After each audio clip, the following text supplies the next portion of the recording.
그러니까 슈타인의 사랑은 이런 식인 거죠. 그러니까 자유분방한 삶을 사는 니나를 동경하고 그녀를 사랑하지만 자신과 만약에 결혼을 한다면 니나는 자기 집에 들어와서 자신의 환경에 맞게 살아야 한다라는 그 조건이 달린 사랑이에요. 그런데 니나가 여기서 이렇게 대답을 하죠. 당신은 나를 수줍은 소녀로 만들려고 하는 것 같다. 그 얘기는 나를 당신의 집에 가두려고 하는 것 같다. 그런데 니나는 이렇게 얘기를 하죠. 나는 내 안에 있는 수백 개의 가능성 전부를 살아보고 싶다. 라고 말하면서 슈타인의 간접적인 청혼을 거절하죠. 이야기를 시작해 보도록 하겠습니다. 오늘 소개할 작품은 독일 작가인 루이 제린저의 삶의 한가운데입니다. 먼저 작가에 대한 이야기를 간단하게 하는 게 좋을 것 같습니다. 이 작가는 작가의 삶 자체가 특별해서 루이 제린저는 1911년에 태어나셔서 2002년도에 돌아가신 독일의 여류 작가이고요. 이 작가가 중요한 건 그거죠. 그러니까 나치에 저항했던 대표적인 이제 문인인 거죠. 독일 출신의.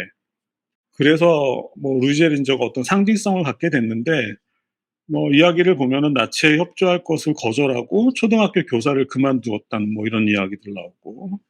하지만 근데 이제 나중에 뭐 독서 모임 할 때마다 항상 나오는 얘기지만 나중에 이제 나치에게 협조했었다라는 사실이 밝혀지면서 그 욕을 먹기도 하는 그런 작가이기도 한데 근데 저는 이 소설이 발표된 그 연도가 그래서 중요하다고 생각을 합니다. 1950년도에 발표가 되었는데 아마도 뭐 이 작품에서 니나가 쓴 소설이 이렇게 인서트되어 있는 게 있는데 거기서도 보면은 이제 수용소에 갇혀 있던 어떤 여자가 나중에 그 폐잔병인 나치 장교를 도와주는 그런 장면도 좀 나오잖아요.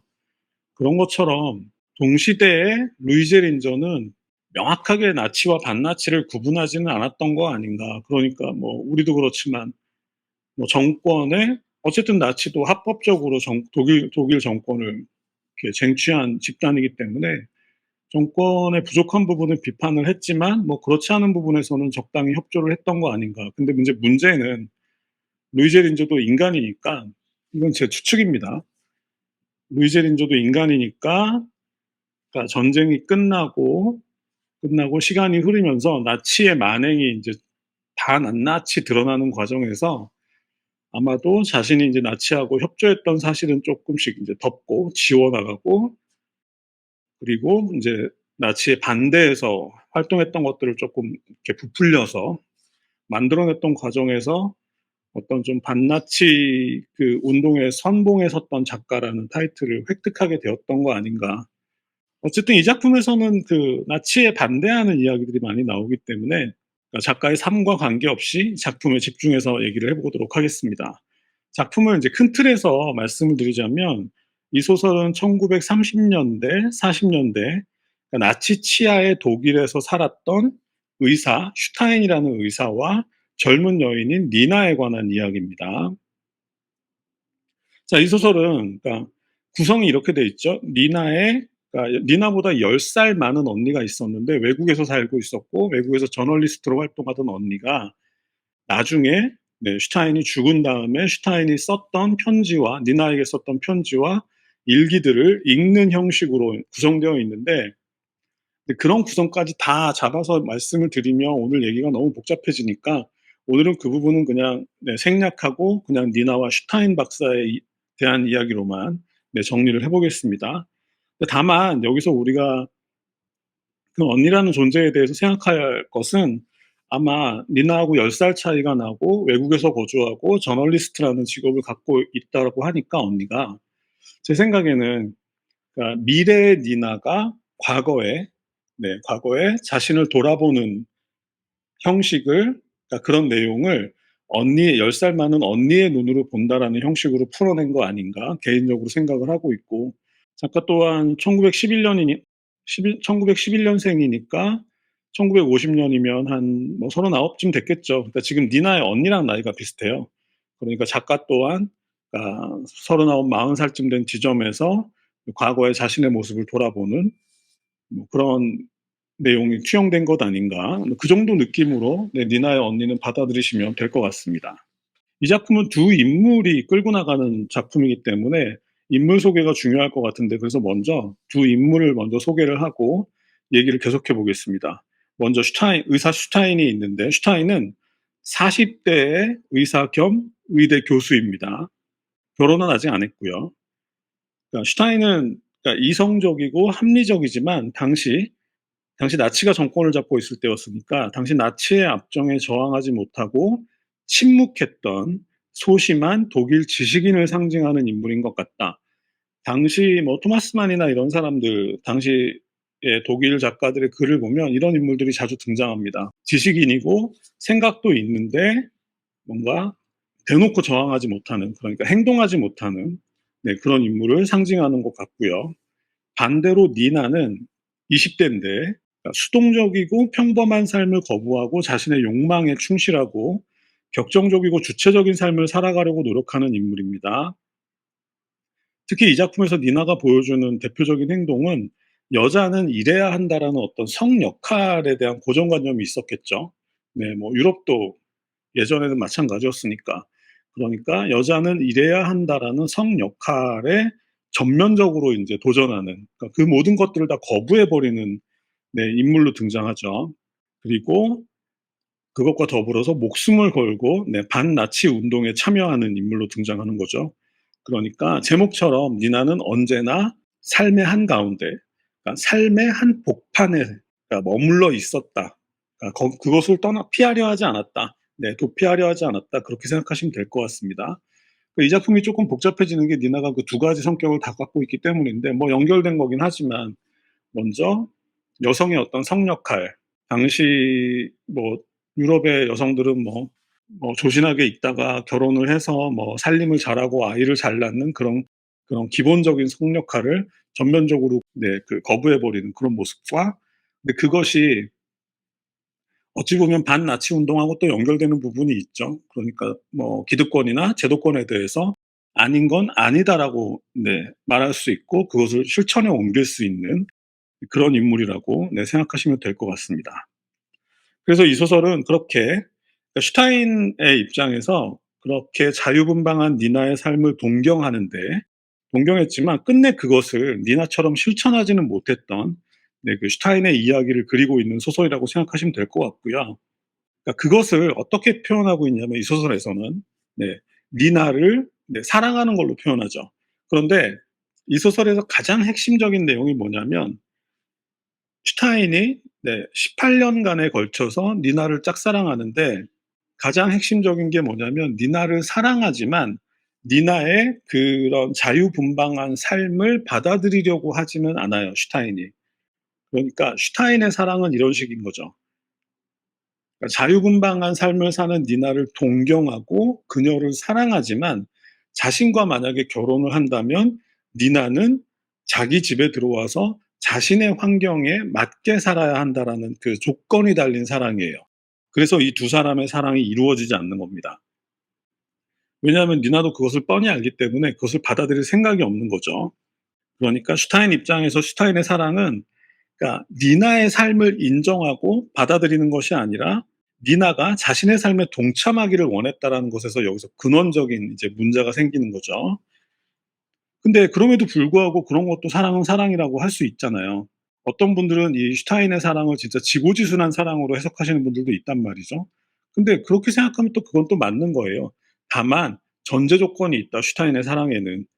만약에 결혼을 한다면 니나는 다른 독일의 주부들처럼 자기의 자기가 갖고 놓은 자기의 환경에서 만족하고 살아갈 것을 전제로 한 사랑이기 때문에 이것은 니나가 받아들일 수 없다는 그런 얘기가 되겠죠. 자, 그 얘기가 좀 복잡하긴 한데 그러니까 독자들도 보면은 이 책을 볼 때 어떤 니나의 삶을 굉장히 동경하고 그녀에게 감정이입하는 사람이 있고 또 한편에서는 슈타인에게 감정이입하는 경우도 굉장히 많습니다. 근데 여기서 이제 성별의 구분이 없어요. 뭐 슈타인의 삶을 좋아하는 여성도 있고 또 니나처럼 살고 싶다고 말하는 남성들도 있기 때문에 제 생각에는 작가가 이 두 인물에 대한 밸런싱을 너무너무 잘 해놔 가지고 어느 쪽에 감정이 이입하든 슈타인에게 이입하든 니나에게 이입하든 결국은 같은 결론이 나게끔 너무 그런 밸런싱을 잘한 것 아닌가 뭐 이런 생각이 듭니다. 그래서 이 소설을 단순하게 정리를 하자면 결국 이 공간적 배경이라는 게 당시 나치에 의해서 극도로 통제된 독일이라는 네, 공간적 배경을 네, 중심으로 그것에 온몸으로 저항했던 니나라는 인물과 그리고 그런 니나를 동경하면서도 그것을 행동에 옮기지 못하고 무기력하게 바라보기만 했던 어떤 소심한 지식인의 이야기를 통해서 행동하는 자와 네, 침묵하는 자라는 이건 또 인류 보편적인 이야기죠.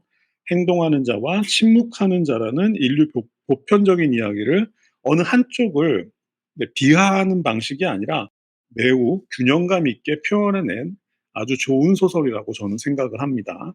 자, 이제 작품 소개를 좀 자세하게 해보겠습니다. 이 책이 그 슈타인이 썼던 편지, 그러니까 니나에게 썼던 편지나 혹은 혼자 썼던 일기를 나중에 니나가 읽는, 그러니까 니나의 언니가 읽는 형식으로 구성되어 있어가지고 이 소설이 장점이 하나 있는 게 날짜들이 정확하게 구분이 돼요. 그래서 시작은 1929년이고 끝나는 건 1947년인데 그렇게 날짜 순으로 쫙 정리가 되기 때문에 저도 좀 시기별로 한번 이 소설을 한번 정리해 보겠습니다. 먼저 두 사람이 만날 때는 1929년입니다. 처음 만났을 때는. 그러니까 니나가 폐혈증 증세가 있어가지고 슈타인의 병원을 찾은 거였죠. 그런데 두 사람이 처음 만났던 1929년이라는 숫자의 의미가 있는데 제가 알기로 나치가 독일에서 정권을 잡았던 해가 1928년이라고 알고 있거든요. 그러니까 두 사람이 1929년에 만났고 이 소설이 1947년에 끝난다라는 얘기는 나치가 정권을 잡은 바로 그 시기부터 나치가 몰락한 그 전체 시기를 그러니까 나치가 생기고 네, 몰락하기까지의 그 시기와 겹친다. 이건 아마도 이제 작가의 의도가 담겨 있겠죠. 그때 그 시기를 살았던 어떤 20대의 니나와 40대의 슈타인이라는 사람의 이야기를 그리고 있는 거죠. 뭐 우리로 따지면 뭐, 네, 뭐 일제치하에서 뭐 살았던 어떤 젊은이들의 이야기를 다루는 거랑 비슷하겠죠. 그래서 니나가 네, 폐혈증 증세가 있어서 슈타인의 병원을 찾았는데 근데 보자마자 슈타인이 니나에게 그냥 빠져버린 거예요. 한눈에. 슈타인은 아까 말씀드렸던 것처럼 의사고 굉장히 또 인정받는 의사였고 아직 결혼하지 않은 독신이었고 니나는 지금 20대 초반이라는 거 생각하시면 될 것 같고요. 그래서 슈타인이 굉장히 소심한 남자라서 쉽게 다가가지를 못하고 이렇게 머문머문 이제 주변을 맴돌다가 근데 이제 계속 포기하지 못하니까 결국은 뭐 친척 집에 가는 여행에 뭐 데려가기도 하고 하는데 결국은 아무 일도 일어나지 않죠. 그러니까 슈타인은 행동하지 못하는 어떤 지식인이라는 걸 상징한다라는 걸 계속해서 볼 수가 있는데 그런데 한편으로 그러니까 슈타인은 니나에게 이렇게 접근하지 못하는데 니나는 아주 자유분방한 삶을 살고 있어요. 그러니까 뭐 예를 들어서 이런 거죠. 아까도 그 여성들의 모든 금기에 도전한다라고 말씀드렸는데 니나의 말은 이런 거죠. 왜 처음 본 남자랑 자면 안 돼? 뭐 이런 식의 네, 자유분방한 행동을 하고 있는 거죠. 뭐 자유분방하다기보다는 뭐 조금 이따가 얘기가 나오겠지만 니나는 그 삶 자체를 전체를 다 제대로 살아보고 싶다라는 그 소망이 있었기 때문에 그 안에 그런 것들도 포함이 되는 거죠. 그런데 니나는 그렇게 살고 있지만 슈타인은 니나에게 쉽게 접근하지 못하는 이 구도를 네, 생각하시면 되겠죠. 그러니까 아까도 말씀드렸지만 이 슈타인이 니나에게 쉽게 접근하지 못하는 가장 근본적인 이유는 제 생각에는 만약에 슈타인이 니나를 사랑하고 네, 그것을 고백하고 둘이 맺어졌을 때 니나의 삶을 니나의 삶대로 인정하고 뭐 사랑은 사랑대로 인정을 했다면 문제가 없었을 텐데 아마도 슈타인은 이렇게 생각을 했던 것 같습니다. 그러니까 니나는 자신의 삶으로의 초대를 아마 받아들이지 않을 것이다. 라고 생각을 네, 슈타인은 하고 있는 거죠. 실제로도 그랬고 왜냐하면 슈타인이 보기에 니나는 굉장히 자유분방하고 자기가 하고 싶은 걸 모든 걸 다 하고자 하는 그런 사람이라는 게 뻔히 보이는데 만약에 자신이랑 결혼을 하게 되면 니나는 자신의 집이나 병원에 갇혀야 되는 거잖아요. 그러니까 그것을 슈타인도 너무 잘 알고 있었기 때문에 소심해서이기도 하지만 니나가 그것을 거절할 것이 분명하기 때문에 말을 못하는 네, 그런 상황이라고 생각하시면 될 것 같고요. 그 다음에 그런 이제 첫 만남 이후에 중반부에서는 이제 본격적으로 니나의 삶이 시작되는데 니나의 아버지가 이제 돌아가신 다음에 경제적으로 이제 니나의 집에 문제가 생겨 가지고 니나가 의대를 다니고 있었는데 학교를 그만두고 이제 다른 도시에 있는 나이 든 어떤 고모의 가게를 맡기로 합니다. 아마 인제 그 고모의 가게가 국경 근처에 있었던 모양이죠. 그래서 그 조건은 고모가 네 사망할 때까지 그 고모를 돌보면서 가게를 맡는 조건으로 만약에 고모가 돌아가시면 그 가게를 물려받는 그런 조건으로 이제 니나가 태어났던 도시를 떠나게 되는 거죠. 그래서 인제 슈타인이 뭐 그 도시를 막 찾아가고 막 이러는데 계속해서 슈타인은 망설이기만 하는 거죠. 망설이다가 결국 아주 간접적인 네 좀 보기에 답답한데 근데 이 답답함을 정말 용기가 없어서 고백을 못 하는 게 아니라 아까 말씀드렸던 그 조건 그러니까 '니나가 자신의 삶으로의 초대를 네 승낙하지 않을 것이다.'라는 그 조건을 생각하시면서 보시면 쪼끔 답답함이 덜하죠. 그런데 어쨌든 그 니나가 이웃 도시에 있는 동안 또 슈타인이 결국은 아주 간접적인 방식으로 청혼을 하기는 해요. 그런데 니나가 여기서 이렇게 대답을 하죠. "당신은 나를 수줍은 소녀로 만들려고 하는 것 같다." 그 얘기는 나를 당신의 집에 네 가두려고 하는 것 같다. 그런데 니나는 이렇게 얘기를 하죠. "나는 내 안에 있는 수백 개의 가능성 전부를 살아보고 싶다."라고 말하면서 이제 슈타인의 간접적인 청혼을 거절하죠. 그러니까 결국은 사랑도 두 사람의 사랑도 존재하지만 뭐 니나도 그런 얘기를 하죠. "만약에 내가 결혼한다면 당신이랑 하겠다." 그런데 두 사람의 사랑이라는 것도 존재하지만 두 사람의 삶이라는 것도 존재하기 때문에 지금이라면 우리는 결국 누군가를 사랑한다면 결국 상대방의 삶도 인정해야 된다라고 생각을 하겠지만 당시에 이제 독일 사회에서는 결혼을 한다면 니나는 자신의 삶을 포기하고 슈타인의 삶으로 옮겨가야 되는데 바로 그 부분을 거절하고 있는 거죠, 니나는. 그리고 니나는 그 도시에서 외국으로 탈출하려는 사람들을 돕는 일을 시작하는데 여러분들도 들어보셨을지 모르겠지만 당시 나치 치하에서 나치가 지식인들한테 뭔가를 강요를 하죠. "우리의 정책을 따라."라고 했을 때 뭐 슈타인 같은 사람은 그냥 뭐 침묵하고 따라갔겠지만 그것에 이제 동조할 수 없었던 사람은 이제 국경을 탈출해서 도망을 쳤잖아요. 대표적인 예가 그 독일 작가인 레마르크의 개선문에 등장하는 그 의사가 네 그런 식으로 도망을 친 거죠. 나치의 네 압박을 피해서. 근데 그런 사람들을 도와주는 역할을 하게 됩니다, 니나는. 그러니까 행동을 하는 거죠. 그리고 그래서 슈타인도 결국은 그런 니나를 이제 뭐 도와주게 되는데 결국 그러다가 나치가 이 상황을 눈치를 채는 바람에 결국은 살던 도시로 둘 다 돌아오게 되고 니나는 학교에 복학을 하게 됩니다. 그런데 학교에 니나가 의대에 다니고 있었으니까 의대로 복학을 했겠죠. 그런데 이때 그 학교에서 격렬한 토론이 벌어지는데 이게 우리가 몇 주 전에 다루었던 "물고기는 존재하지 않는다."에 나왔던 그 우생학에 관련된 그러니까 그 토론의 주제는 이거였습니다. "정신적으로 네 문제가 있는 사람들을 정리하는 것이 어떨까?" 네 이런 주제를 가지고 인제 의대에서 토론이 벌어졌는데 대부분의 사람들은 아마 찬성을 했겠죠. 그러니까 찬성하는 사람들의 논리는 이런 거였습니다. 전체 민족을 위해서 병든 사람들을 박멸하는 것은 정당하다라는 논리를 펼쳤어요. 네. 어찌 보면 일리가 있어 보이죠. 그런데 거기에 대해서 니나는 이렇게 네 대꾸를 합니다. 한 번 사람을 죽이는 법을 만들기 시작하면 그것은 계속해서 확대될 것이다. 그러다 보면 결국은 나치의 마음에 들지 않는 사람은 전부 다 죽여 버리고 결국 독일에는 살인자들만 남게 될 것이다. 라고 하면서 니나는 "나는 그런 국가를 인정할 수 없다. 받아들일 수 없다."라고 인제 말하면서 이제 학교를 그만둬 버리죠. 이 상황이 몇 주 전에 우리가 얘기했던 우생학 그러니까 나치가 네 유대인을 학살하기 전에 먼저 독일 내부에서 정신적으로 네 문제가 있다고 생각되는 사람들을 정리하는 과정에서 니나가 네 저항했다라는 의미로 받아들이시면 되겠죠.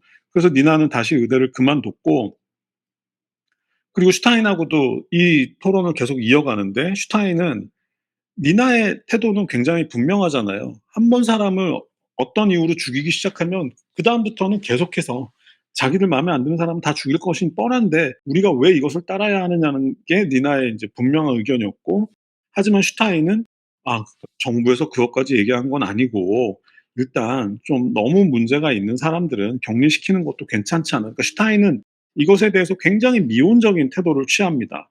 결국 이제 두 사람 사이에도 이제 격렬한 이제 토론이 붙게 되고 니나는 슈타인에게 실망하고 슈타인을 떠나게 되죠. 니나가 슈타인과 결정적인 이별을 하는 바로 그 이유가 그 나치의 그 우생하게 입각한 인종청소 정책에 찬성하느냐 반대하느냐를 가지고 두 사람이 결정적인 이별을 했다라는 게 굉장히 중요한 거겠죠. 네, 물고기는 존재하지 않는다 해서 많이 얘기했으니까 여기서 넘어가겠습니다. 그러니까 결국은 이게 니나가 슈타인하고 맺어지지 못하는 이유가 되는 거죠. 니나 입장에서는 답답한 거고 슈타인 입장에서도 그런 니나를 받아들일 수가 없기 때문에 두 사람은 사랑한다 할지라도 결국은 이렇게 연결될 수가 없는 거죠. 그래서 이제는 이별 이후의 이야기들이 펼쳐지는데 니나는 작가가 되고 이 포인트가 아주 중요한 포인트입니다. 니나는 작가가 되고 슈타인은 이제 쓸쓸하게 살아가는데 그 이후에 헤어진 이후에 슈타인은 이제 니나의 소식을 들었겠죠. 뭐 결혼을 했다가 뭐 이혼을 했다가 뭐 다시 결혼을 했다가 뭐 이런 이야기들을 슈타인은 들으면서 이제 쓸쓸히 살아가고 있었겠죠. 그런데 여기서 슈타인이 이런 생각을 합니다. 그러니까 니나는 내가 가지려고 했고 되기를 원했던 모든 것에 대한 비유일지 모른다. 그러니까 처음으로 돌아와서 이것은 사랑에 대한 이야기이기도 하지만 어떤 소심한 사람이 동경했지만 끝내 그것이 되지 못했던 그것에 대한 비유일지도 모른다. 그러니까 사랑과 행동하지 못하는 자의 어떤 그 절망 이런 것들이 이제 동시에 가는 거죠. 근데 슈타인이 이렇게 생각합니다. 그렇게라도 항상 있어주면 좋겠다. 그러니까 니나는 생 자체에 대한 비유이다라고 생각을 합니다. 이건 나중에 조금 이따 말씀드리고요. 그리고 이 책이 끝나는 지점은 1947년이죠. 나치가 패망을 하고 독일이 패망을 한 이후인데 전쟁이 끝난 다음에 니나는 유명한 작가가 됩니다. 그리고 슈타인은 그런 니나를 계속 지켜보고 있었지만 또 뭐 안 좋은 병까지 걸려가지고 슈타인은 니나를 만난 지 18년이 되는 날 자살하기로 결심을 합니다. 이렇게 두 사람의 삶이 갈리는데 그래서 마지막에 둘이 만나요. 여기서 슈타인이 니나의 모습을 이제 유명한 작가가 된 니나의 모습을 보고 깨닫는 게 있습니다. 이게 사실은 많은 분들이 놓치는 많은 분들이라기보다는 대부분의 분들이 놓치는데 그러니까 슈타인이 여기서 깨닫는 게 중요합니다. 그러니까 완성된 모습 니나의 모습을 보고 유명한 작가가 되어 완성된 니나의 모습을 보면서 슈타인이 깨닫는 건 뭐냐면 니나가 지금 이 자리에 있기 위해 그동안의 과정을 거쳐왔구나. 그러니까 지금까지 니나가 20대 초반부터 살아왔던 그 자유분방하다기보다는 모든 가능성을 탐구했던 그 10여 년간의 그 니나의 생애 한복판에서 살았던 그 삶들은 그 삶 하나하나가 모두 니나의 작가가 된 니나의 작품의 소재가 되었구나를 슈타인은 깨닫게 되는 거예요. 그러니까 그동안의 모든 니나의 방황은 과정에 지나지 않았다는 거죠. 슈타인 입장에서는 니나가 그렇게 방황하면서 살아가는 게 걱정되기도 하고 계속해서 니나가 언젠가는 그 방황을 끝내고 자기에게 돌아오기를 기다렸겠지만 마지막에 이제 죽기 직전에 봤던 니나의 모습을 통해서 슈타인은 깨닫게 되는 거죠. 젊은 시절에 저 수많았던 방황은 사실은 지금의 위대한 작가가 되기 위한 하나의 과정일 뿐이었었구나 라는 걸 깨닫게 되는 거죠. 그러니까 이 작품이 얼핏 보면은 이제 비극으로 보일 수도 있는데 왜냐하면 슈타인은 사랑을 이루지 못하고 죽기 때문에 저는 비극이라고 생각하지는 않습니다. 왜냐하면 마지막에 슈타인이 깨닫는 이런 것들 때문인데 그래서 니나의 10년 동안의 방황이 작가가 되기 위한 준비 과정이었다라는 걸 슈타인이 먼저 깨닫고 그리고 또 그 다음에 이어서 깨닫는 게 뭐냐면 언제나 니나를 자기 쪽으로 끌어당기려고 했었지만 나는 단 한 번도 그녀에게 다가가려고 하지 않았구나. 니나도 마지막 만남에서 그런 얘기를 하죠. 나를 사랑한다면 왜 나의 삶을 인정하지 않냐고. 그런 얘기를 하는데 슈타인도 마지막에 깨닫게 되는 거죠. 내가 그녀를 그렇게 사랑한다고 하면서 단 한 번도 그녀에게 내가 다가가려고 하지는 않았었구나. 슈타인은 끝내 행동하지 못했던 거죠. 그런데 그럼에도 불구하고 마지막에 슈타인은 이렇게 얘기를 합니다. 나는 이런 아름다운 만남을 선사한 인생에 감사한다. 조금 안 맞죠. 그러니까 이 마지막 문장 그 이 책에서 가장 좋아하는 문장인데 나는 이런 아름다운 만남을 선사한 인생에 감사한다라는 이런 문장은 실제로 슈타인은 니나와의 사랑을 완성시키지는 못했잖아요. 그 완성이라는 게 결혼의 형태일 텐데, 그러니까 니나와의 사랑을 완성시키지는 못했지만 슈타인 입장에서도 니나라는 존재가 있어서 지금까지 네, 사랑할 수 있었다는 거죠. 그냥 그냥 사는 것과 살아가는 것은 다른 거잖아요. 그러니까 니나를 동경하는 그 과정 자체가 슈타인으로 하여금 삶을 적극적으로 살게 하는 그런 동력이 되었다는 거죠. 그 사랑은 비록 이루어지지 못했지만 슈타인 입장에서도 니나라는 존재가 있었기 때문에 자신이 살아갈 수 있었다라는 걸 깨닫고 그렇게 이 책이 끝나는데, 결국은 이 책이 저는 제 생각에는 비극이라고 생각되진 않는 거죠. 어찌 보면 슈타인도 행복한 뭐 최후의 순간을 맞이하지 않았을까, 네, 그렇게 생각을 하는 겁니다.